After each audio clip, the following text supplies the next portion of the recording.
Good evening. My name is Sergeant Sammy Latner with the Texas Department of Public Safety. That's SAMMYLATTNER. Want to start out by first thanking all the first responders that have showed up on scene today to assist with this crash. We've had several agencies come from all over our district, including Montgomery County, Harris County, and all local officials sending first responders out. We really appreciate that. Today we're sad to announce the passing of the driver of the truck involved in today's incident. I can tell you about the crash that today at approximately 6:30 a.m. a truck tractor trailer hauling a tanker trailer was traveling northbound on FM 1725.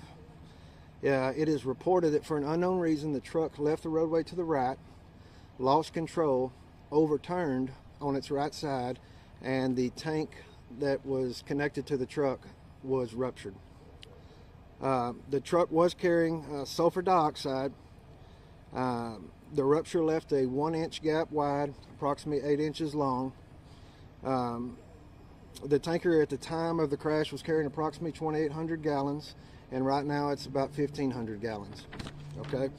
A shelter in place was issued by Jacinto County Office of Emergency Management. In that shelter in place area, we're looking at approximately 60 to 80 homes in that area.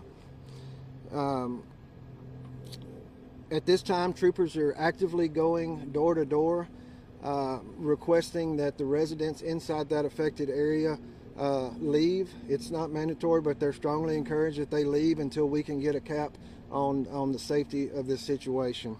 Hazmat crews have placed air monitoring devices all around the scene and up to 200 yards from the crash site. There's been no reported issues at this time. We have asked that you continue to monitor our social media accounts for any updates on this situation and crash. And like I said, once again, we want to thank all the first responders that have showed up to help, the different agencies, Harris County, Montgomery County, the multiple agencies. There's so many that we can't really thank all of them at this point, but they're actively helping. This time we'll take any questions that you may have and try to get you some answers. So people were transported to the hospital. Do you know about how many? We're still on a track to get a current number on that. Then when we do, we're going to get that pushed out. We do know that there was 29 students on a school bus and the bus driver that were transported to HCA Conroe. They were treated and all have been released. And the reason why were they transported to the hospital? The reason they were transported, from what we've been told at this time, they drove through the crash scene inadvertently, not knowing that what was on the truck. And I believe the information we have at this time was a few of them had some concerns of headaches, respiratory problems, but it was more to be on the safe side to get them checked out. When the crash happened, did someone immediately realize the crash happened, or had it been, I guess, sitting there leaking for some time before anyone passed by?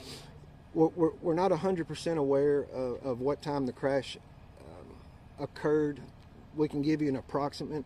We had a couple of callers call in, and that's when the fire department and the Texas Department of Public Safety got there as quick as they could before we knew exactly what was going on.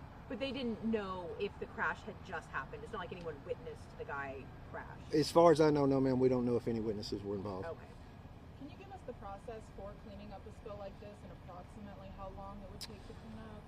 Well, and I can't give you an approximate time. There's several hazmat crews have been called in to collaborate together to find out what the safest possible way is to get this done. Because always our number one goal on this is safety.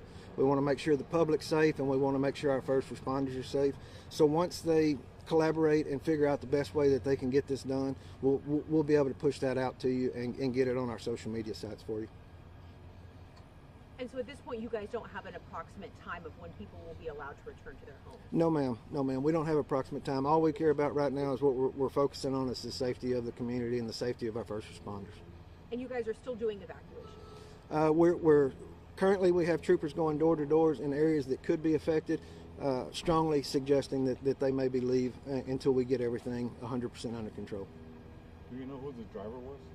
We do at this time, but we're not going to announce that, and to make sure, we want to notify the family and next of kin, make sure everybody is aware before we release that information. We spoke to a number of people earlier who left their homes and didn't take any of their pets. Right. Is there a possibility that they'll be able to get back in at some point today to either get them or keep them? That information I don't have right offhand, but what we would do is it's definitely something we can take back and get you an answer on that and push it out. Like I say, our top priority is safety, so we want to make sure everything's safe before we let anybody go back in. Do you know a timeline on when y'all will know a timeline? Like, I know it's silly to ask, but No. I mean, is there like a pivotal moment in the next 3 hours that will determine how much longer this process is going to? So basically at this point, what we're trying to do, our whole team is trying to meet every 30 to 45 minutes to have a brief on where we're at and where we're sitting. Our goal is to get that information pushed out to you as soon as we can. So. Approximately how many people are affected by this? Right now, the best estimate we have is probably 60 to 80 people as far as evacuation. Like we've restated already, the 29 on the school bus, 28 plus the bus driver, they've been checked out and released, so we know that everybody's good right now for that part. One more process of how they clean it up. The process on cleaning it up is, like I say, when I tell you we call the hazmat teams. We have groups that specialize in this. They train every day on this type of incident. So we err on the side of caution what they tell us on how they want to get it cleaned up, and as soon as they formulate a plan, that's what we go with. But what they physically do, who knows? Who knows? Okay, No, sir. okay. No, sir. Thank y'all very much. Thank y'all.